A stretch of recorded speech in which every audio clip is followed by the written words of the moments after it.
Hello and welcome to the F1 News Zone, the show where we round up all the biggest stories in Formula 1 right now. We are currently in F1's summer break, but which stories have been making the headlines this week? This week, the Sauber drivers of Nico Hülkenberg and Gabriel Bortoleto have been full of praise for their much improved team in 2025. Liam Lawson has identified the areas that he needs to work on most in the second half of the season, and Daniel Ricciardo has survived a scary biking accident in Australia.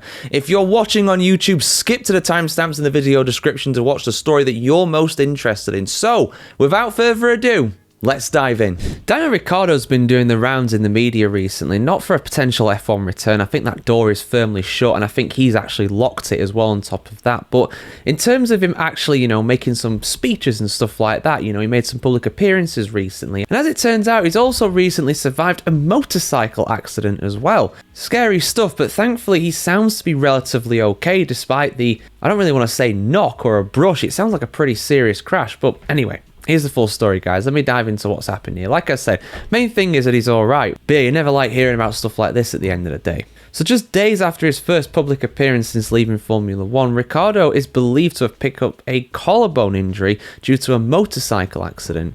Ricciardo was riding through the Daintree, which I'm going to assume is a forest in northern Queensland, when he suffered the injury, although details on the exact nature of his accident have not yet been confirmed. After the incident, it's believed that he was taken to Mossman Hospital in Queensland in Australia for more treatment. But despite the setback, unsurprisingly, Ricciardo is in good spirits and he's got that trademark smile beaming back at anybody that sees him. His first public appearance was a real estate conference on Monday on the Gold Coast in his native Australia. He was joined by presenter Mel McLaughlin and he was discussing his life after Formula 1. Again, the F1 rumours of him coming back, I just don't buy at all. He seems like he's done and I don't blame him, to be honest.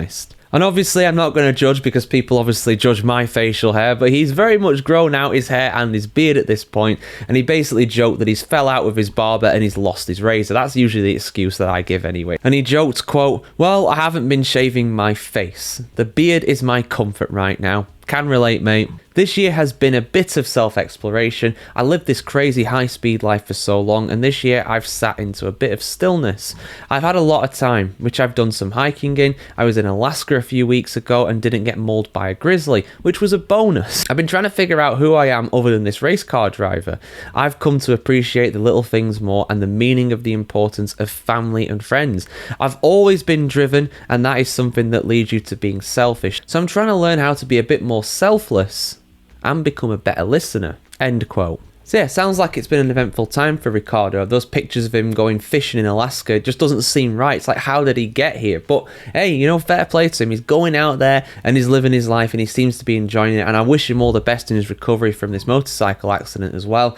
Motorcycle accidents are rarely low-key. They're always pretty severe. So to come out with just an injured collarbone rather than an actual broken collarbone, that is a big bonus. But yeah, I imagine he's going to need to take it pretty easy for a few weeks, not be around any grizzly bears for a while yet. After what can be described as a very disappointing start to the season for Liam Lawson, a very tumultuous start to the season, he's really picked himself up recently. He's had 3-point scores in the last 4 races, and the only time he didn't manage to score points was when he crashed out of the British Grand Prix, and a lot of different drivers, a lot of inexperienced drivers did also crash out as well. So for me, he's really going into this summer break on a high at the moment. He's got to, of course, hit the ground running again at the Dutch Grand Prix coming up, but this is a track that he, of course, knows pretty well. So it's been very much a renaissance for him, and he's really picked it up. He's really got close to Isaac Hadjar in the Drivers' Championship now. People were talking about Lawson potentially losing his seat at the end of the season to Arvid Lindblad, who is one of the Red Bull juniors in Formula 2 right now.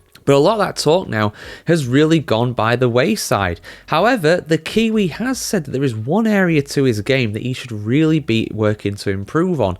What is that? What has he had to say? And what does he reckon about the prospects for the rest of his season? I got the full story for you here, guys, as always. So those that have been watching Liam Lawson very closely will know that he's been very impressive during the Grand Prix, but his Saturdays, according to him at least, have not quite been as good. He said, quote, "If he was to pick one area to improve on in Formula 1, it would be qualifying. With how important it is at the moment, because everybody's so close, even on tracks that are maybe easier to overtake, it's still difficult because you don't have 3-4 tenths pace advantage. you have like a 1 or 2 tenth pace advantage, and that's very hard to overtake with. Qualifying is very important. It sets up your weekend. Where our weekends have fallen away, at least on my side, has normally been on average in qualifying. Where our weekends have been strong, it's when we qualify well. Such as Monaco, of course, he got points there as well, and qualifying is very important around that track, of course. That's the main target, just extract everything, making sure that we have the car in the best place going into qualifying, and then for me to get everything out of it and do a better job. Of course, we did break a record at the Hungarian Grand Prix last time out, right before the summer break. It was the closest ever top 10 in terms of time gap, just over half a second between 1st and 10th place in qualifying. So qualifying right now in Formula 1 is so close. Even for the all-conquering McLarens, they don't always get pole position again, like we saw at the Hungarian Grand Prix. Charles Leclerc got pole for that race, of course. And as well, he's been very optimistic about the last 10 races of the season that are coming up too, has Lawson. He said, and I quote, "The speed's been there most of the year, and it's been nice that we're finally able to get a couple of good results.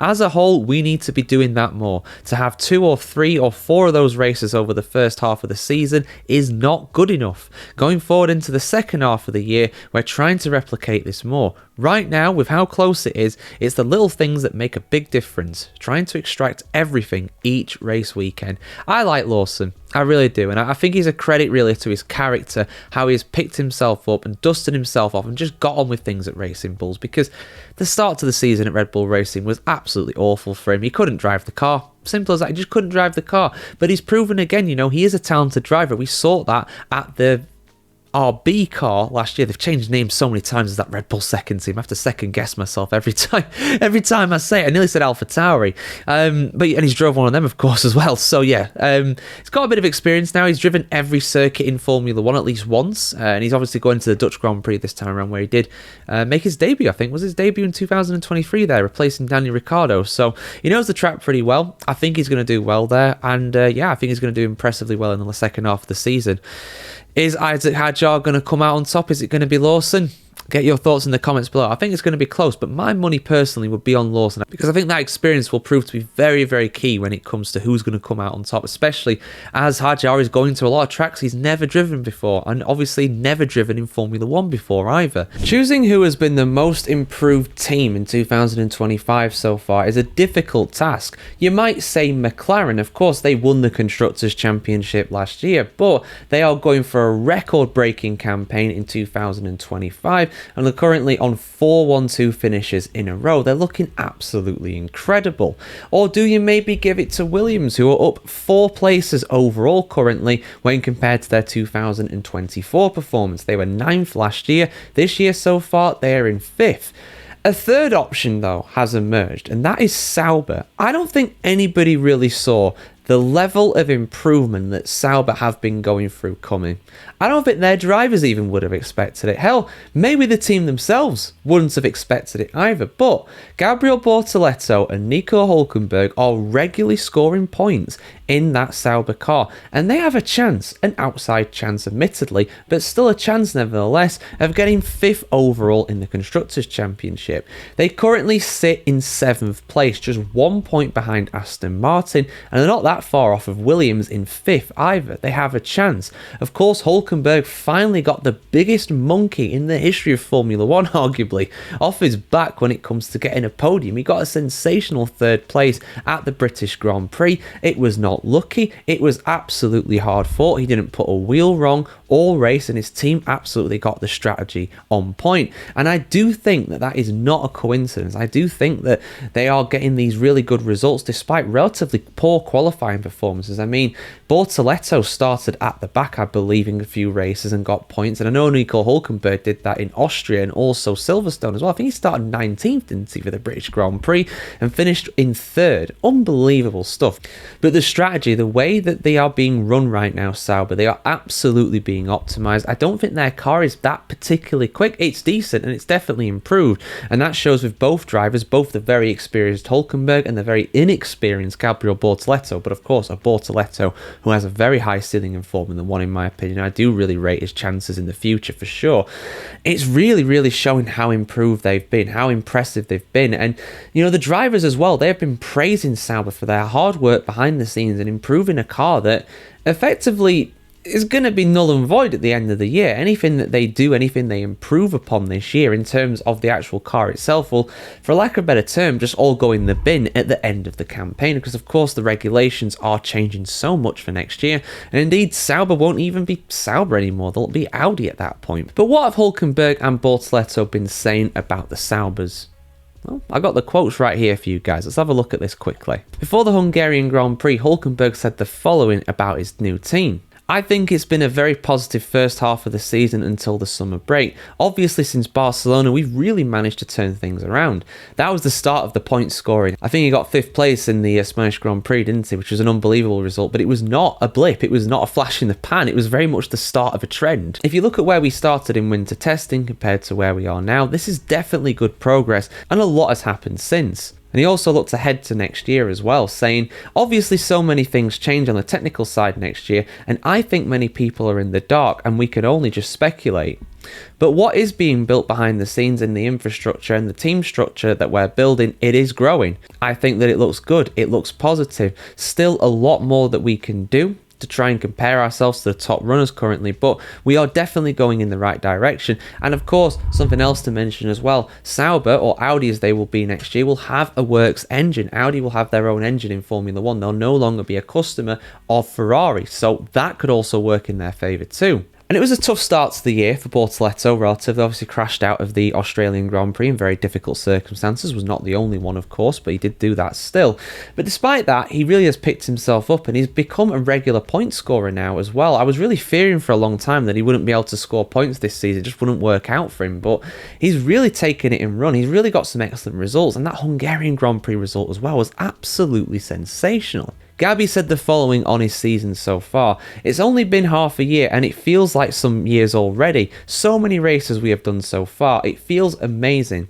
I'm super happy about how the season has been going so far and how much I have learned this year, how much as a team we have progressed from where we started and where we are sitting right now. So honestly, I'm extremely happy. But he also admitted that things can still be better. Of course, there are areas to improve. He said that there are many areas to work on. I will keep them private to me and I will keep working on them the best I can. But for sure, there are always a lot of things to improve and do better, and I'm looking forward to improving all these things. It's fine-tuning here and there, and that can make me a much better driver. He's already a great driver in my opinion. I really do like him and I love his attitude, and he's finally getting some points on the board now. When I did my mid-season grades, which I will link the one for Sauber at the end of this, I'm pretty sure I gave Sauber like an A. They've improved so much. I gave Bortoleto maybe a C because he'd only scored one set of points by that point, because he only of course scored points at the Austrian Grand Prix. But honestly, if I was to grade him on the first 14 races now, do it for how they've done up until the summer break, I'd probably give Bortoleto a B. He's really impressed me recently. So yeah, your thoughts in the comments below, guys. I've always thought that Alex Albon is a very talented driver. Ever since he joined Formula 1 back in 2019, driving for the Toro Rosso team, he was an absolute prodigy right from the start, and he really showed that he had serious speed in Formula 1. I still remember that drive from the pit lane to points in a Toro Rosso at the Chinese Grand Prix, which was like his second ever start in Formula 1.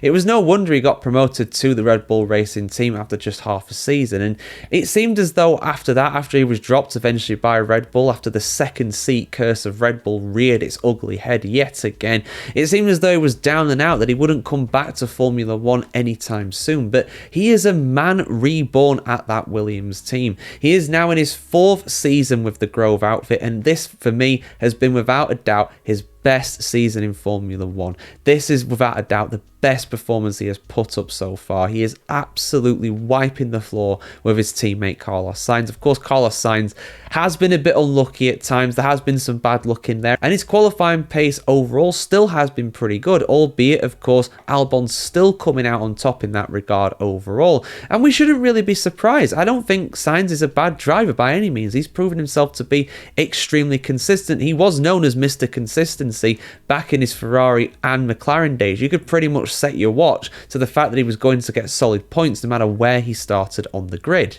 But Albon has just been proving how talented he is. Of course, he does have the advantage of being in the team for quite some time now, but even he does concur with that sentiment that it's been his best season in F1. He's not that far off of Kimi Antonelli, who is currently in 7th in the driver's standings, only 10 points behind him, who is in arguably a much better Mercedes. Of course, again, Antonelli inexperienced, he's a rookie, but still, that shows how good Albon has been. He's very much been the best of the rest in terms of the drivers that are not driving for a top 4 team that is consistently getting points. And it's been good points as well. 5th place in Australia, 5th place at Miami, 5th place at Imola, and a very credible 6th at the Belgian Grand Prix as well. He's still been scoring consistent points throughout this season. Whenever his car has been performing, he has also been performing well too. And even the driver himself, even the man himself, has been saying how good of a season it's been.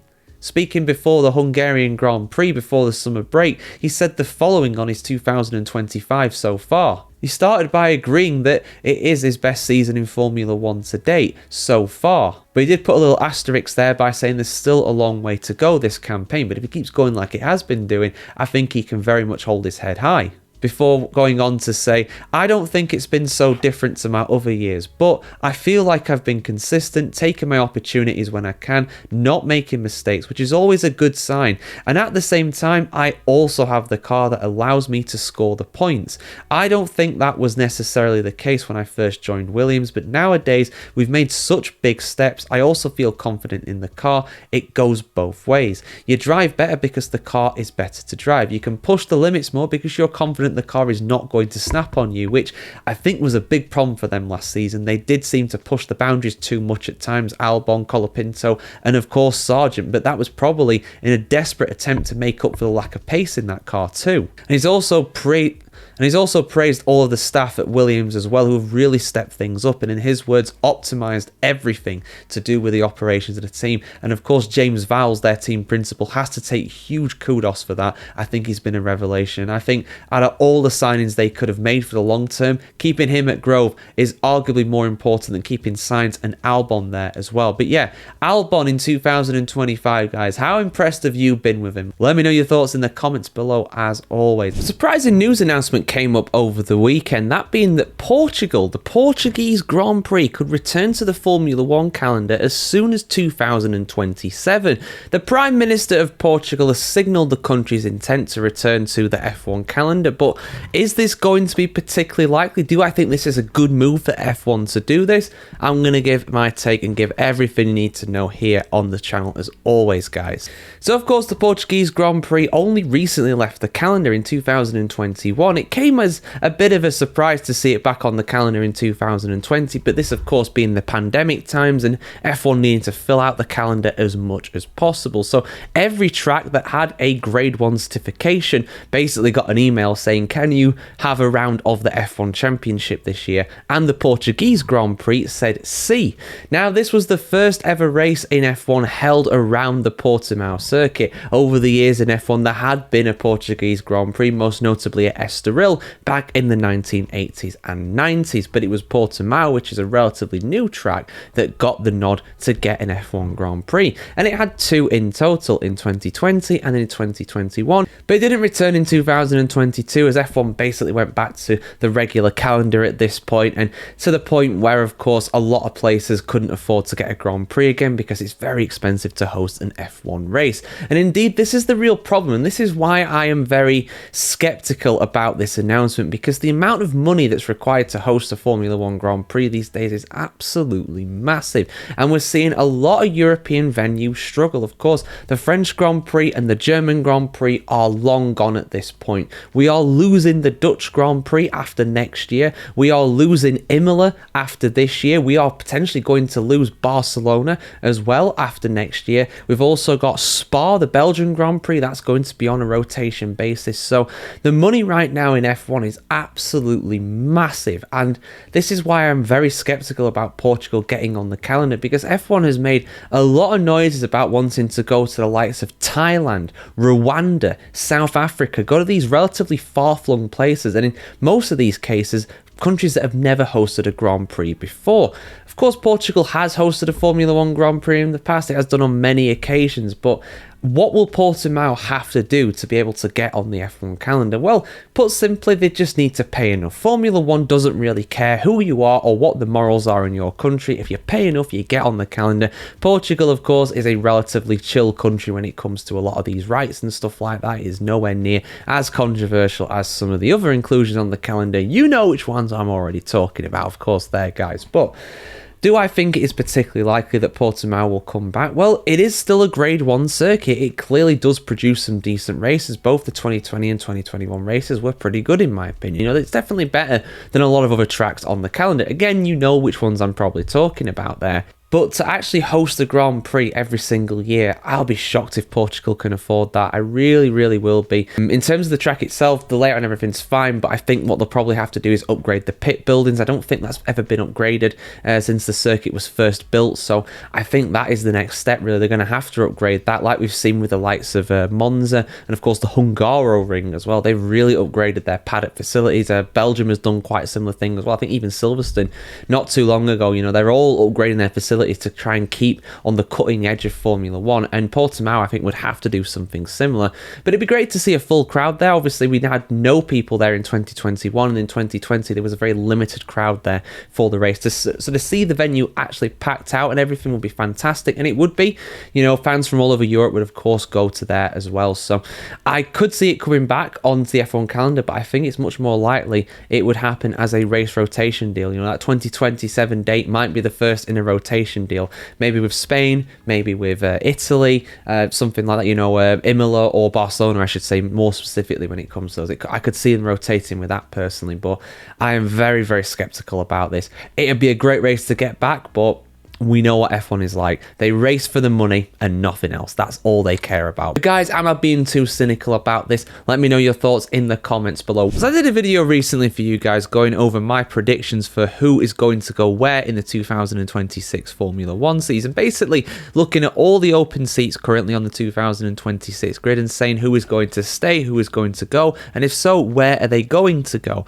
Now, obviously in that video, I did cover who is out of contract at the end of this year, but I didn't touch on which drivers have a contract for longer than 2, 3, and in some cases 4 seasons as things go. So if you're wondering how long the current contracts last for on the Formula One grid, this is the right place to come to. So we're going to go through it all, guys. We're going to go with the guys that have their contracts running out first, and then going all the way to the longest contract of them all on the current grid. Now, technically the shortest contract on the grid at the moment is Franco Colapinto at Alpine. Now, when he first joined the team as a full-time driver, he was given, I believe, 5 or 6 races overall to basically show that he was good enough to go throughout the rest of the season. Since then, he presumably has a contract probably to the end of this season. I don't see him being replaced before then, although stranger things have happened, particularly with Flavio Briatore. However, officially he is on a race-by-race deal, so in theory he could of course leave the team sooner than that.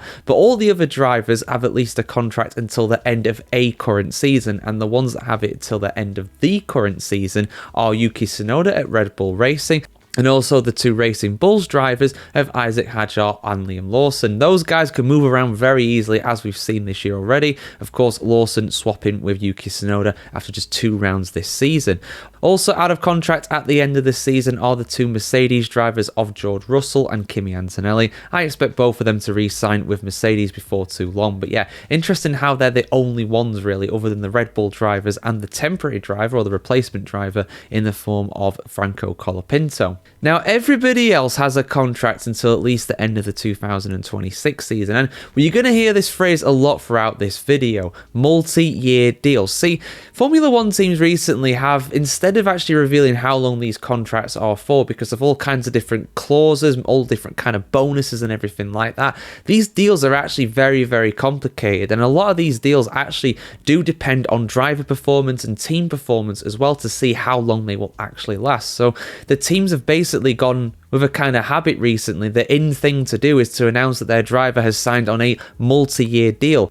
And that is what the vast majority of drivers, particularly drivers who have their contracts expiring at the end of 2026, are currently on. So although they are not officially out of the team after 2026 on their current deal, it is assumed they are because they were given a multi-year deal and 2 years would put them at this point. Hope that all makes sense for you guys. But obviously it's complicated. We're not privy to all the details of these contracts. But I currently have Lando Norris, Charles Leclerc, Pierre Gasly, Esteban Ocon, Ollie Behrman, Carlos Sainz, and both Nico Hülkenberg and Gabriel Bortoleto at Sauber. I have all of those guys on a multi-year deal that is presumed to expire at the end of 2026. So if you don't hear about these guys extending their deals in sometime next year, they may well move on to a different team. I also have Lance Stroll and Fernando Alonso also expiring at the end of 2026. Aston Martin doing the old-fashioned thing and basically saying that those deals are both up at the end of 26, keeping it simple.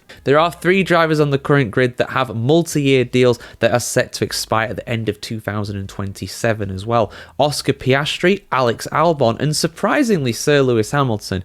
Now Hamilton was signed on a multi-year deal at Ferrari, and the heavy rumour was that he had signed a deal that was until the end of the 2026 season, although some rumours do suggest that he actually has a contract that runs until the end of 27, which is what he wanted from Mercedes, but Mercedes were not willing to offer it. So that might have been part of the reason, a very small part probably, but part of the reason why he made the switch to red this year. But who's left? There's just one driver left. I've gone through 19 drivers. Of course, it's our current world champion, Max Verstappen, whose contract officially runs out with Red Bull Racing at the end of 2028. And despite all the rumours about him leaving and going to Aston Martin or Mercedes next year, he has confirmed that he will be with Red Bull until the end of this season at the very least. And officially his contract runs out at the end of 28. But yeah, there you go guys. Those are all the 20 drivers in Formula 1 and when their contracts run out. Were you surprised by any of these? Let us know your thoughts in the comments below. Like, share, comment, subscribe. As always, if you want to see more like this, and have a great day wherever in the world today. See you very soon.